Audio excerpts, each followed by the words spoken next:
Welcome to our channel. ఈరోజు మనతో పాటు ఉన్నారు వెలంకి జానకి గారు, సీనియర్ గైనకాలజిస్ట్ అండి. మనం ఈరోజు ఎందుకున్నామంటే మేడంతో అవినాష్ గారి కూతురు అంటే 7 monthsలో చనిపోయింది కదా తన డెలివరీ అయ్యి. సో అసలు ఎందుకు ఇలా జరిగింది, అసలు తనకున్న ప్రాబ్లం ఏంటి, ఈ విషయాలన్నీ మేడం ద్వారా తెలుసుకుందాం. నమస్తే మేడం. నమస్తే అండి. మేడం, మనందరికీ తెలుసు అవినాష్ అంటే ఎవరికి తెలియకపోవచ్చు కానీ ముక్కు అవినాష్, జబర్దస్త్ ముక్కు అవినాష్ అంటే అందరికీ తెలుసు. సో వాళ్ళ కూతురు 7 months నిన్ననే ఎక్స్పైర్డ్. 7 monthsలో ఇలా జరిగింది. సో ఇలా జరగడానికి గల కారణాలు ఏమంటారు మేడం? అంటే ఎగ్జాక్ట్గా మనకి ఏమేమి ఎనామలీస్ ఉన్నాయి అనేది తెలియదు. కాకపోతే నేను విన్నదాని ప్రకారం హార్ట్లో హోల్స్ ఉన్నాయని తెలిసిందనమాట. సాధారణంగా గర్భిణీ వచ్చినప్పుడు ఏం జరుగుతుందంటే మనము ఫస్ట్ ధృవీకరణకు ఒక స్కాన్ చేస్తాం. అసలు గర్భసంచిలో ఉందా లేదా పక్కన ఉందా ఇవన్నీ తెలుసుకుంటాం. అయిన తర్వాత 11 నుంచి 14 వారాలప్పుడు డబుల్ మార్కర్ టెస్ట్ అని ఒక బ్లడ్ టెస్ట్ ఉంటుంది. ఆ టెస్ట్ చేస్తాం అనమాట. దానిలో ఏమవుతుందంటే బీటా హెచ్సిజీ, పిఏపిపిఏ అని ఈ 2 టెస్టుల వల్ల మనకు చాలా వరకు క్రోమోజోమల్ ఎనామలీస్ ఏమైనా ఉన్నాయేమో తెలుస్తుంది అనమాట. దాని తర్వాత ఒక ఎన్టీ స్కాన్ అని చేస్తాం. అంటే ప్రతి మనిషిలో ఒక భార్య కానీ భర్త కానీ కలయికలో ఎనామలీస్ వచ్చే అవకాశం ఉన్నప్పుడు అవన్నీ కూడా మొదటి ట్రైమిస్టర్ అంటే మీకు తెలుసు కదా, త్రైమాసికాలు అంటే 3 త్రైమాసికాలు ఉంటాయి, అందరికీ తెలిసిన విషయమే. మొదటి 3 నెలల్లోనే గుర్తించేయచ్చు. సో అది తెలిసిపోయింది అనుకోండి. అది తెలిసినప్పుడు ఈ రోజున ఇంకా అసలు ఏ రకమైన ఇన్వేషన్ లేకుండా NIPS, NIPT అని ఈ టెస్ట్లు వచ్చినాయి. కేవలం అంటే సెల్ ఫ్రీ DNA తల్లిలో తీసి మనం చెప్పగలుగుతున్నాం ఎనామలీస్ ఉన్నాయని అదని. ఆ తర్వాత 11 to 14 weeks తర్వాత నెక్స్ట్ స్టెప్ 20 వారాలకు మళ్ళీ చేస్తాం అనమాట. దానిలో కూడా మళ్ళీ ఇట్లా క్వాడ్రుపుల్ టెస్ట్ అని ఉంటాయి అనమాట, బ్లడ్ టెస్ట్. దాంతోపాటు స్కానింగ్ జరుగుతుంది. దాన్ని ఎర్లీ టీఫా స్కాన్. అనుమానం వచ్చినప్పుడు కొంచెం 18 వారాలకు చేయొచ్చు, లేదా 16 వారాల నుంచి స్కాన్స్ ట్రాక్ చేస్తూ చేయొచ్చు. అప్పుడు కూడా NIPT అని నాన్ ఇన్వేజివ్ కేవలం బ్లడ్ టెస్ట్ చేయొచ్చు. తర్వాత యామ్నియోసెంటిసిస్ అని ఒకటి చేస్తాం, అది ఇన్వేజివ్. కొంత లిక్విడ్ యామ్నియోటిక్ ఫ్లూయిడ్ తల్లిలో నుంచి తీసి ధృవీకరణ చేస్తాం. అవన్నీ కూడా క్రోమోజోమల్ ఎనామలీస్ పసిగడతాయి. అప్పుడు మనకు డౌట్ వచ్చినప్పుడు ఫీటల్ ఎకోకార్డియోగ్రఫీ చేస్తాం. అంటే ఫీటల్ ఎకో అంటే మీకు అర్థమవుతుంది కదా, హార్ట్ బేబీలో అన్ని వాల్వ్స్ బాగున్నాయా లేవా, రంధ్రాలు ఏమన్నా ఉన్నాయా ఆ టైంలోనే తెలుసుకోవచ్చు.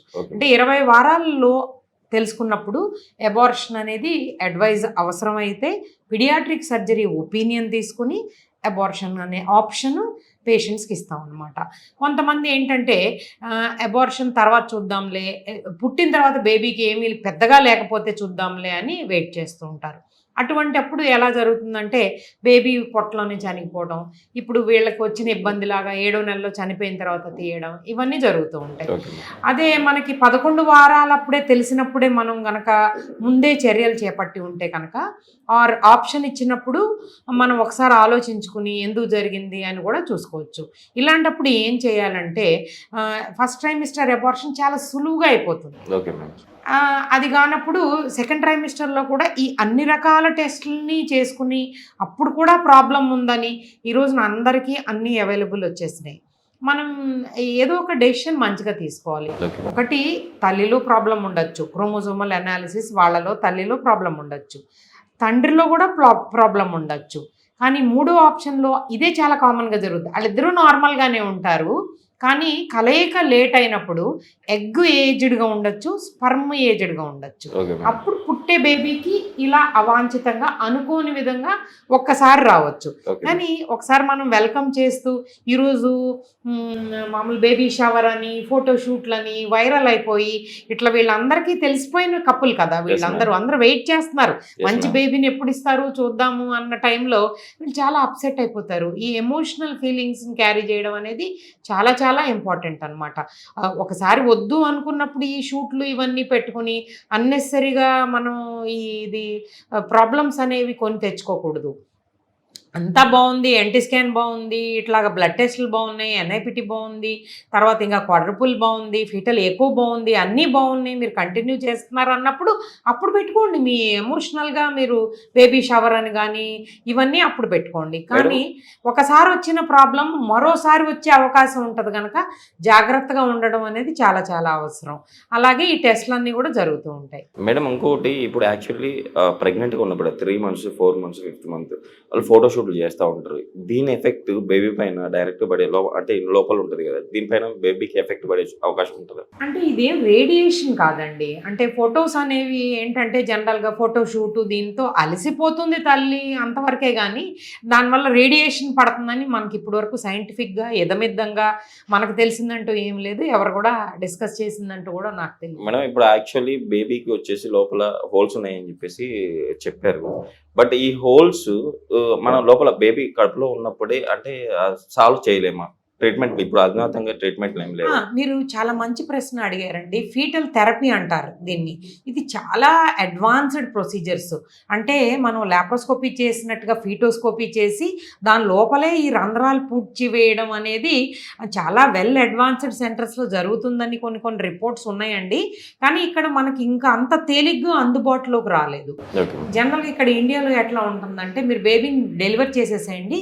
ఇప్పుడు చాలా అడ్వాన్స్డ్ సెంటర్స్లో 5-6 నెలలకు పుట్టిన పిల్లలకు కూడా బయటకు తీసిన తర్వాత సర్జరీస్ చేసి బ్రతికిన వాళ్ళని 500 గ్రామ్స్ వాళ్ళని కూడా మనం చూస్తూనే ఉన్నాం. అవన్నీ వార్తల్లో మీరు కూడా చేసే ఉంటారు. అవన్నీ జరుగుతూ ఉన్నాయి. లోపల మన గర్భసంచిలో ఉండగానే చేయడం అనేది మనకి ఇంకా అంత వైడ్గా అవైలబిలిటీ ఉందని మనకు తెలియడం లేదు. మేడం ఇప్పుడు హార్ట్లో హోల్ ఉంది మేడం. హార్ట్లో హోల్ ఉన్న వాళ్ళు బేబీ డెలివరీ అయిన తర్వాత ఆపరేషన్ చేయించుకుందామని అనుకుంటే ఏమైనా కాంప్లికేషన్స్ వస్తాయి? ఖచ్చితంగా అండి. ఇప్పుడు మనకున్న ఇండియన్ ఆప్షన్స్ ఎట్లా ఉంటాయంటే పూర్తి నెలలు నిండిన తర్వాత మెచ్యూర్ బేబీలో ఆ బేబీకి తట్టుకునే శక్తి ఉంటుందని వెయిట్ చేస్తాం. కానీ కొన్ని సమయాల్లో సందర్భాల్లో ఎట్లా ఉంటుందంటే బేబీ లోపల కడుపులో ఉండగానే చనిపోయింది అనుకోండి, మనకు చాలా ఇబ్బంది అవుతుంది. అంటే మనం వెయిట్ చేస్తూ ఉంటాం అనమాట. నిండు నెలల వరకు అంటే 9 నెలలు నిండి మనకు అందరికీ తెలుసు కదా, 40 వారాల లోపల ఉన్న బేబీ తట్టుకునే శక్తి ఎక్కువ ఉంటుంది. మనం వెయిట్ చేస్తాం. కానీ అన్ఫార్చునేట్గా బేబీ 7వ నెలలోనూ 8వ నెలలోనూ ఇలా చనిపోయింది అనుకోండి, అప్సెట్ అవుతూ ఉంటారు అనమాట. అందుకని ప్రీమెచ్యూర్గా బేబీని ఎవరు కూడా ముందే తీసేసి ఆపరేషన్ చేయడం అనేది జరగదు. అందువల్ల మనకి తెలుసుకోలేకపోయాం. బేబీ చనిపోవడం వల్ల ఇది ఇబ్బంది అయింది. ఒకటండి, ఇది టోటల్గా హార్ట్ మీరు వినే ఉంటారు కదా, ఎడం వైపు అందరికీ ఉండేది, కుడివైపు ఉండడం, ఒక వెజల్ ఇంకోటి transfer position of great vessels అంటారు. ఇట్లా మేజర్ మాల్ ఫార్మేషన్స్ అనేవి బ్రతకడానికి చాలా తక్కువ ఛాన్సెస్ ఉంటాయండి. అందుకని 11 వారాల్లోనే ఆప్షన్ ఇస్తాం. ఒక 2 వాల్వ్స్ లేకపోవడమే కాదు, వెజల్స్ కూడా అటు ఇటుగా చాలా మార్పులు చేర్పులు ఉండి బ్రతకడానికి అవకాశం లేని బేబీ అయినప్పుడు మేజర్ మాల్ ఫార్మేషన్ అని చెప్తాం. అది కాక చిన్న హోల్ అయితే చాలామందిని చూస్తూనే ఉంటారు. మా దగ్గర కూడా తల్లికి హోల్ ఉన్న వాళ్ళు కూడా వచ్చి డెలివరీ అవుతుంటారు కదా. అంటే ఆమె ఇంకొకళ్ళకి కూడా బర్త్ ఇవ్వగలుగుతుంది. సో వాళ్ళు తీసుకున్నప్పుడు మేజరా మైనరా అనేది తెలుసుకుని ఉండవలసింది. దాని ప్రకారంగా మనం ప్రొసీడ్ అవ్వాలి. మేడం ఇప్పుడు ఆల్రెడీ ముక్కా అవినాష్ గారు తను కూడా ఒప్పుకున్నాడు ఏంటంటే, నేను నిజంగా ఇది ముందరనే నేను గమనించాల్సింది, తప్పు నేను చేశాను అని చెప్పేసి. ఇలాంటి వారికి మీరు ఎలాంటి సలహాలు ఇస్తారు? అంటే ఇప్పుడు మనము ఏదైనా కానీ అండి, ప్రివెన్షన్ ఈజ్ బెటర్ అండి. మనకు ముందే తెలిసినప్పుడు ఆప్షన్స్ అనేవి డాక్టర్ తప్పకుండా ఈరోజు కౌన్సిల్ చేస్తారు. ఆప్షన్స్ అనేవి మనం అవసరమైతే సెకండ్ ఒపీనియన్కి వెళ్ళాలి, తీసుకోవాలి. ఆ డాక్టర్లు వాళ్ళ మంచి కోసమే కదా చెప్తారు. అలా చెప్పినప్పుడు కన్సిడర్ చేసి ఒకవేళ అబార్ట్ చేసేయవలసి వస్తే చేసేయాలి. ఎందుకంటే నెక్స్ట్ బిడ్డ గ్యారంటీగా అలా ఉండాలని ఏం రూల్ లేదు కదా. వీళ్ళిద్దరు క్రోమోజోమల్ మేకప్ బాగానే ఉన్నప్పుడు ఇంకొక బేబీకి ఒక ఛాన్స్ ఉండేది, చాలా మంచిగా ఉండేది.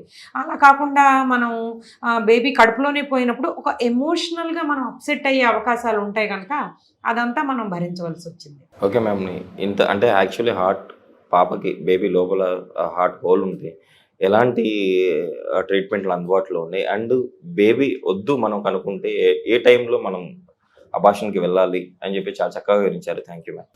Thank you.